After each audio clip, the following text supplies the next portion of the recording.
बिस्मिल्लाहिर्रहमानिर्रहीम। अस्सलाम वालेकुम नाज़रीन, आप यूट्यूब चैनल देख रहे हैं। मैं इमरान ख़ान हूँ। कश्मीर नाज़रीन फिर निकल आया। कश्मीर से मज़ीद रैलियाँ निकलना शुरू हो गई हैं। बजाय रुकने के, बजाय पीछे हटने के, कश्मीरी लोग आगे बढ़ रहे हैं। यही उनकी ट्रेनिंग है। इसी तरह के वो लोग हैं। कश्मीरी लगभग 70 साल से भारत के साथ लड़ रहे हैं। वहाँ पे 10 लाख की फ़ौज दाखिल की गई मकबूजा कश्मीर में। वो फिर भी लड़ते रहे। अभी पाकिस्तानी फोर्सेस दाखिल की गई हैं आज़ाद कश्मीर में, तो यहाँ पे भी वो सरेंडर नहीं कर रहे। गोलियाँ खा रहे हैं लेकिन वो आगे बढ़ते चले जा रहे हैं। अवामी जॉइंट एक्शन कमेटी ने बड़ा सख्त फैसला किया है। बीबीसी ने इसको रिपोर्ट किया। पाकिस्तान के मीडिया को तो रिपोर्ट करने की इजाज़त भी नहीं है। मीडिया को रिपोर्ट करने के लिए कुछ और दिया गया है जो मीडिया रिपोर्ट कर रहा है। तो पाकिस्तान के ज़ेर इंतज़ाम कश्मीर में पुरतशद्दुद झड़पों के बाद अवामी एक्शन कमेटी का लॉन्ग मार्च जारी रखने का ऐलान। मीरपुर में हड़ताल कर दी अवाम ने। और सूरत हाल ये है कि 48 घंटों में जॉइंट अवामी एक्शन कमेटी से ताल्लुक़ रखने वाले कारकुनान के बीच में और जो सिक्योरिटी फोर्सेस हैं उनके बीच में लड़ाई हुई। फायरिंग के वाक़यात भी हुए और उनके नतीजे में बहुत सारे लोग शहीद हो गए। और जॉइंट अवामी एक्शन कमेटी का जो दावा है वो ये है कि 31 लोग उनके शहीद हुए हैं। सिक्योरिटी फोर्सेस का दावा है कई जगह पे कश्मीरियों की जानिब से जवाबी फायरिंग भी की जाती है सिक्योरिटी फोर्सेस पे। और उसके नतीजे में उनका दावा है कि 2 पुलिस वाले ज़ख्मी हुए हैं, जबकि एक रेंजर्स के अहलकार की शहादत का भी दावा किया जा रहा है। जबकि दूसरी जानिब 31 लोगों की शहादत गुज़िश्ता 48 घंटों में बताई जा रही है। और कुछ सोर्सेज कह रहे हैं कि मज़ीद लोग भी शहीद हैं, लेकिन अभी कन्फर्मेशन उनकी नहीं आई। बहरहाल इन्होंने फैसला किया कि वो रुकेंगे नहीं, वो और आगे बढ़ेंगे और वो जाएंगे असम्बली की तरफ, यानी मुजफ्फराबाद की तरफ बढ़ेंगे। अब मज़ीद लोगों को रोकना है, इन रैलियों को रोकना है या इनके रास्ते में रुकावट डालनी है, तो स्टेट को दोबारा ताकत का इस्तेमाल करना पड़ेगा। आलमी मीडिया इसकी अब भरपूर कवरेज करना शुरू हो गया है। यहाँ मैं ये देख रहा हूँ कि गार्डियन ने भी इसके ऊपर पूरा एक आर्टिकल लिखा है। अमेरिकन मीडिया भी इसके ऊपर लिख रहा है। अल जज़ीरा ने इसके ऊपर बड़ी तफसीली रिपोर्टिंग की है और ये बता रहे हैं कि at least 30 people are alleged to have been killed in Pakistan administrated Kashmir in the past 2 days। यानी 2 दिन के अंदर इतने लोग जो हैं वो मारे गए हैं और बड़ा ब्रूटल स्टेट क्रैकडाउन हुआ है।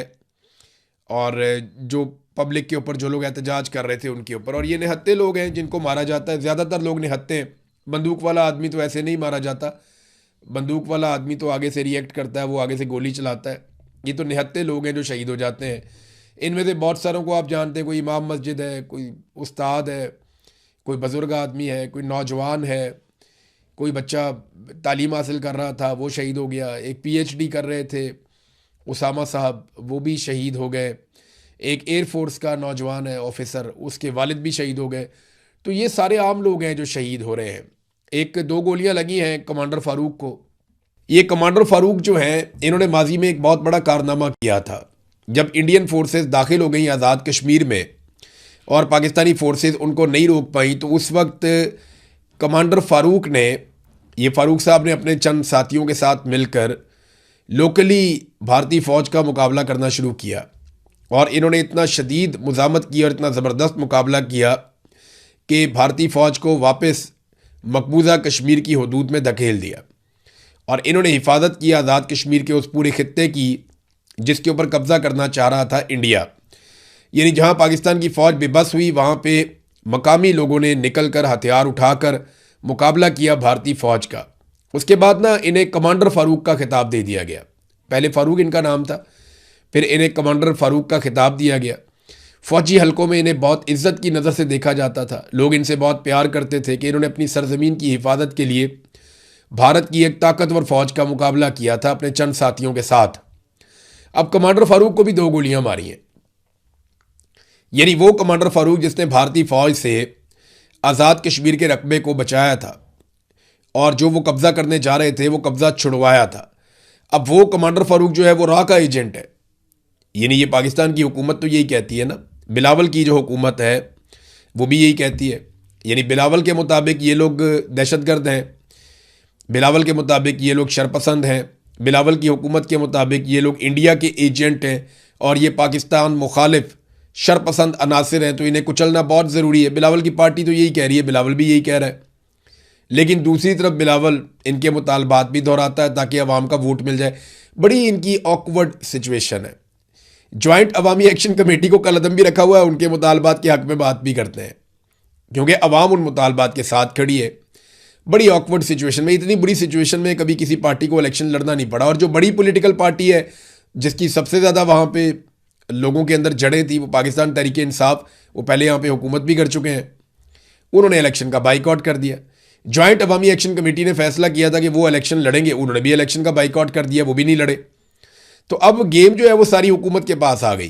पीपल्स पार्टी और PMLN ने मिलकर इलेक्शन लड़ना था। देखिए, मैं आपको बता रहा हूँ कि इस इलेक्शन के नताइज पहले से ही तय कर लिए गए, जैसे गिलगित बल्तिस्तान के इलेक्शन के नताइज पहले से तय कर लिए गए थे।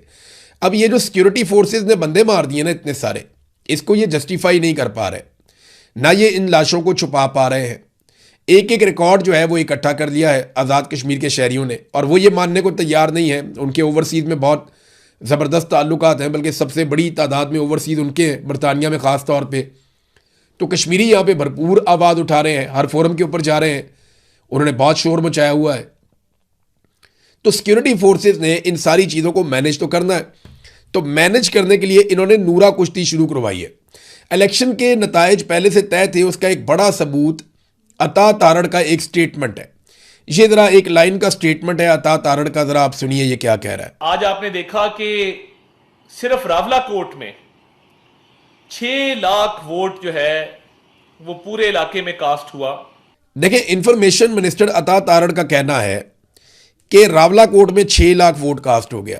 भाई, रावला कोट में तो अभी वोटिंग ही नहीं हुई, रावला कोट में तो अभी इलेक्शन ही नहीं हुआ। बेचारों को अब स्क्रिप्ट चेंज करना पड़ेगा। ये पहले से इनको पर्चियां दी हुई थी कि फलां फलां जगह पे इतना इतना वोट कास्ट होगा, इतना वोट आपको पड़ जाएगा, इतना इनको पड़ जाएगा, इतनी सीटें आपको दे देंगे, इतनी सीटें आपको दे देंगे।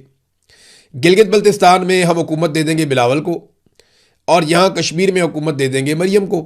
तो आप लोग दोनों खुश रहेंगे, एक हुकूमत आप ले लें, एक हुकूमत आप ले लें, बस आपस में आप नूरा कुश्ती करते रहें। अब जब खून बह गया ना सिक्योरिटी फोर्सेस से, और वो बड़े पैमाने पे खून बह गया, और आलमी सतह पे ये खबर भी आना शुरू हो गई, तो इस दबाव से निकलने के लिए बिलावल को और मरियम को ड्यूटी दी गई कि अब आप नूरा कुश्ती शुरू कर दें, जितनी ज़्यादा हो सकती है उतनी ज़्यादा नूरा कुश्ती करें। अब अंदाज़ा करें, मरियम कहती है कि पीपल्स पार्टी जो धांधली की बारीक वारदात की मास्टर है, धांधली का रोना रो रही है, क़यामत कितने बजे है, ये मरियम ने पूछा। अब बंदा पूछे, इसका पूरा टब्बर जो है वो जाली इलेक्शन में जीत कर आया हुआ है मरियम नवाज का। नवाज शरीफ यास्मीन राशिद से चारों शाने चित हुआ था, बेड़ा गर्क करके रख दिया था यास्मीन राशिद ने। फिर नवाज शरीफ को एस्टेब्लिशमेंट ने लास्टिक की शलवार पहना दी, आधी रात को वहाँ का RO तब्दील करके। इतनी खौफनाक धांधली है नवाज शरीफ के हल्के में कि अगर नवाज शरीफ के सामने भी आप रख देना वो सारे डॉक्यूमेंट, और उससे कहें कि जाली रिजल्ट बना दे, तो वो खुद भी नहीं बना सकता बेचारा। तो एक तो ये नवाज शरीफ इनका जो टब्बर का सबसे बड़ा आदमी है, वो चोरी करके आया इलेक्शन, बारीक वारदात तो वो थी। फिर उसके बाद शहबाज शरीफ कैसे जीता, हमजा कैसे जीता, मरियम खुद महर शराफत से इलेक्शन हारी है, आलिया हमजा ने शिकस्त दी है हमजा शहबाज को। तो ये तो इलेक्शन सारे के सारे हार गए थे। ये हारे हुए इलेक्शंस के बाद इनको फॉर्म 47 जारी किया गया है। अब शर्जील इनाम मेमन जो है सिंध से, वो वहाँ से स्टेटमेंट दे रहा है, वो कह रहे हैं जी कि ये आप नहीं, फॉर्म 47 का नशा बोल रहा है। क़यामत 2024 में आ गई थी जब खैरात में मैंडेट बंट रहे थे, तो ये मैंडेट तो सारों को मिले थे। अब ये और स्टेटमेंट आप सुने, फिर मैं आपको इनकी कहानी बताता हूँ। ये पंजाब की इंफॉर्मेशन मिनिस्टर, ये तो बहुत ही लो किस्म का इनका इंटेलेक्ट है, लेकिन स्टेटमेंट आप सुने। बिलावल ने कल किसी का गिरेबान पकड़ा, रात तक पाँव पकड़ के वजाहतें देता रहा, क्योंकि बिलावल ने कल स्टेटमेंट दिया था ना एस्टेब्लिशमेंट और रियासत के खिलाफ, तो बाद में रात को पाँव पकड़ के वजाहतें देता रहा टीवी चैनल्स पे बैठ के। ये जनाब उसको टॉन्ट किया है। कि एक और चीज़, बिलावल का स्टेटमेंट है, ये फॉर्म 47 की वजह से बैठे हुए हैं। तो ये बिलावल ने भी स्टेटमेंट दे दिया। राजा परवेज अशरफ का कहना है कि सोचे समझे मंसूबे के तहत धांधली की गई है। फिर शर्जील मेमन आता है, वो कहता है ऐसा भी हुआ है कि इलेक्शन में पोलिंग स्टेशन पर 110% तक वोट पड़े। ये जो हुआ था 2024 के इलेक्शन में, जब PTI को निकालने के लिए आसिम मुनीर साहब ने पूरी गेम डाली थी। अच्छा, ये सारे एक दूसरे को कह रहे कि तू भी धांधली से आया, वो कह रहे तू धांधली से आया, ये नहीं बता रहे लेकर कौन आया। अब्बा जी का नाम नहीं लेंगे दोनों। बिलावल कह रहा है कि तुम्हें धांधली से लाया गया, ये नहीं बताएगा कौन लाया। उधर पीएमएलएन वाले भी कह रहे हैं कि तुम्हें भी धांधली से लाया गया, ये नहीं बताएंगे कौन लाया। ये कभी भी बूट वाली सरकार का नाम नहीं लेंगे। बूट को ये पॉलिश करते रहेंगे, आपस में ये कुत्तों की तरह कुत्तम कुत्ता रहेंगे। और इन्हें अभी हुक्म दिया गया है कि कुत्तों की तरह एक दूसरे से लड़ो ताकि अवाम को बेवकूफ़ बनाया जाए। लोग रोटी को चोची नहीं कहते, लोगों को पता है कि आप लोग अब कुत्तम कुत्ता हुए हैं, तो उसकी वजह यह है कि वहां पे इंसानों की जानें चली गई हैं। 200 लोगों को गोली मार दी है, कोई 31 लोग शहीद हो गए। तो एस्टेब्लिशमेंट अब यह चाहती है कि आप नूरा कुश्ती करके तवज्जो को हटाएं। पहले से जानते हैं किसकी हुकूमत आ रही है, किसकी नहीं आ रही। नस्ल दर नस्ल धांधली की पैदावार को आज़ाद कश्मीर में धांधली नहीं करने देंगे।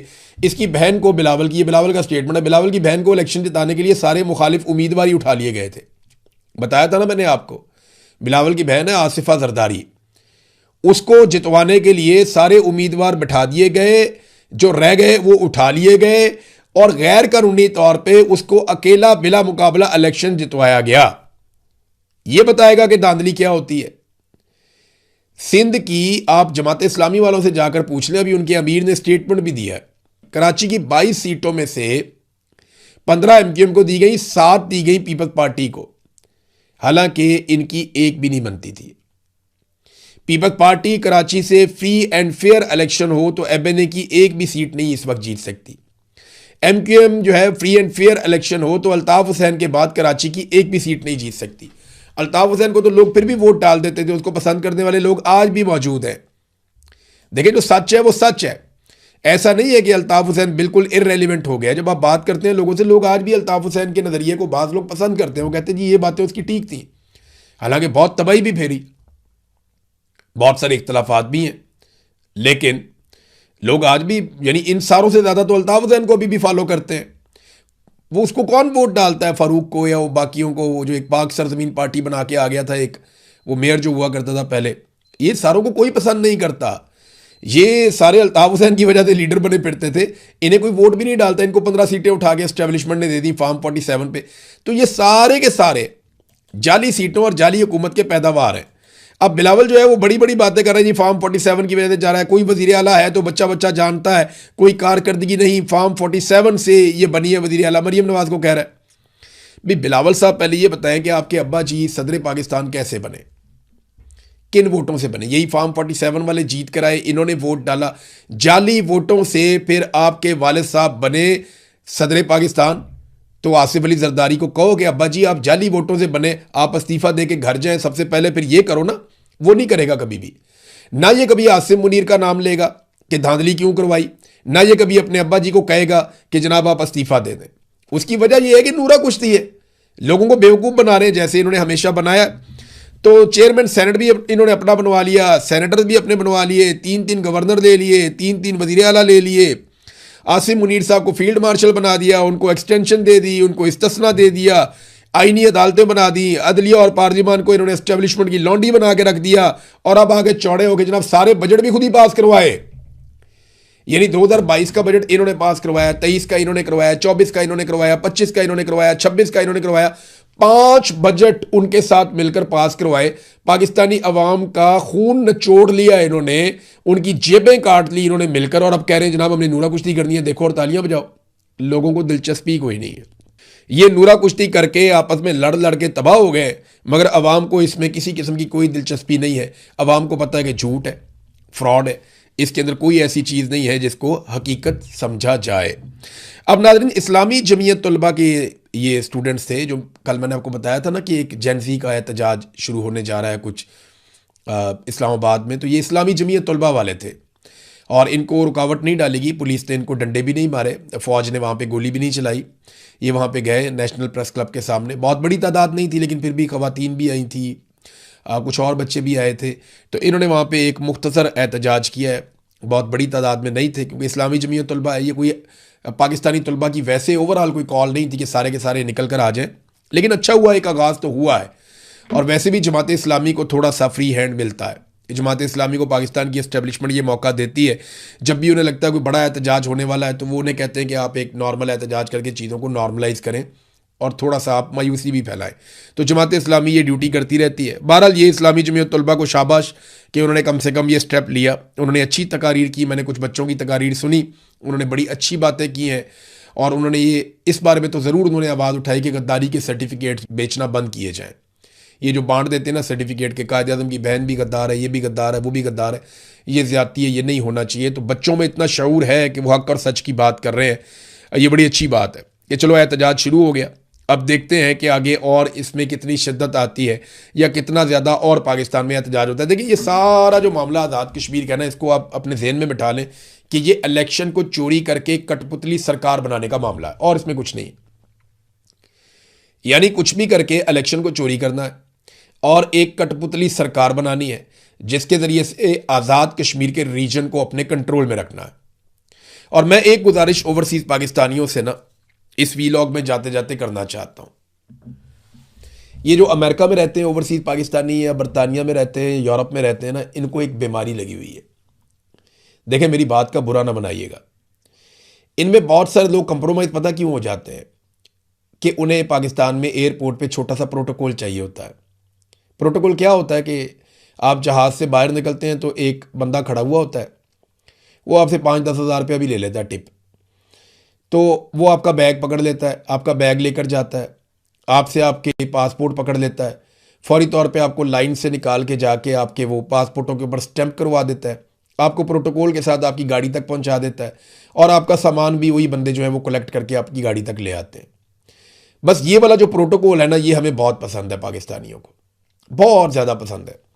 इस प्रोटोकॉल के लिए ना हम मरे जा रहे होते हैं कि जनाब हमें प्रोटोकॉल दिया जाए, हम अमेरिका से आ रहे हैं, हम जनाब बरतानिया से आ रहे हैं, हम यूरोप से आ रहे हैं। सब लोग नहीं करते, लेकिन बहुत सारे लोग जो कंप्रोमाइज़ होते हैं वो इस वजह से होते हैं। इन ममालिक में अगर आप अपना सामान खुद उठा सकते हैं जहाँ पे आप रहते हैं या जहाँ पे आप काम करते हैं, अगर 10 मिनट आप लाइन में खड़े हो जाएं, 15 मिनट आप लाइन में खड़े हो जाएं और अपने पासपोर्ट को खुद स्टैंप करवा लें, तो आपको इनका एहसान नहीं लेना पड़ेगा।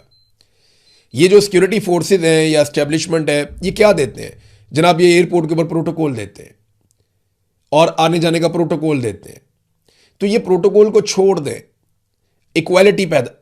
अगर कोई आदमी प्रोटोकॉल ले रहा है पाकिस्तान के एयरपोर्ट पे, ये मेरी बात आप सब लोग अपने दिमाग में बिठा लें, जब आप खुद प्रोटोकॉल नहीं लेंगे ना तो कोई और भी नहीं ले सकेगा। जब कोई लेगा उसकी मंजी ठोक दें आप वहीं पे एयरपोर्ट पे, कैमरा निकालें, वीडियो बनाएं, शोर मचाएं। आप ये कहेंगे ये होता कौन है प्रोटोकॉल में आगे जाने वाला, ये हमारे जहाज में बैठा हुआ था, लाइन में लग के पीछे से आगे करे जो करना है इसने। 4, 5, 7 दफा आप ड्रामा करेंगे, ये FIA वाले, ये सारे ASF वाले, ये बाकी जितने भी एजेंसियों वाले, ये सीधे होकर बंदे के पुत्र बन जाएंगे।